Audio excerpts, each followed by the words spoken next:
আসসালামু আলাইকুম। দুপুরের শুভেচ্ছা সবাইকে। দুপুরের রান্না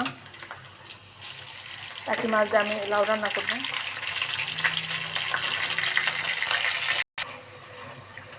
টাকি মাছ দিয়ে লাউ রান্না করবো। সমস্ত মশলাটা আমি কষাই নিলাম।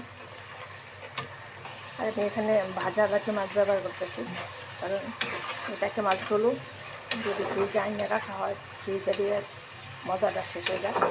যার জন্য আমি সেদিনই টাকি মাছ টাকি মাছগুলো আনি, সেদিনই কেটে পরিষ্কার করে ভেজে রাখি, তা আমাদের সিদ্ধ করে রাখি হালকা মরিচ লবণ দিয়ে, তেল দিয়ে।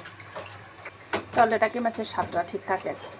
আর যদি এমনি রেখে দিই, সে অর্ধেক স্বাদই নষ্ট হয়ে যায়, পরবর্তীতে খেতে ভালো লাগে না। আর ভেজে রাখলে 4 দিন 5 দিন 6 দিন পর যদি ভর্তাও খাওয়া হয়, সে টাটকা মাছের স্বাদটাই পাওয়া যায়। তার জন্য আমি সেই কাজটাই করি। সব মাছ আসলে ফ্রিজে থাকে না, আর ফ্রিজ রাখলে মজাও লাগে না। ইলিশ মাছটা আমার ইয়েতে ভালো লাগে। চিংড়ি মাছটা ঠিক থাকে, গরু মাংস ঠিক থাকে, আর ইলিশ মাছ। এছাড়া অন্যান্য মাছ বেশি দিন টিকে থাকে না, ভালো থাকে না। লাউ তরকারিটা আমি বেশি করেই দিচ্ছি। আর কাঁচামরিচ, শুকনো মরিচটা খুব কম ব্যবহার করছে।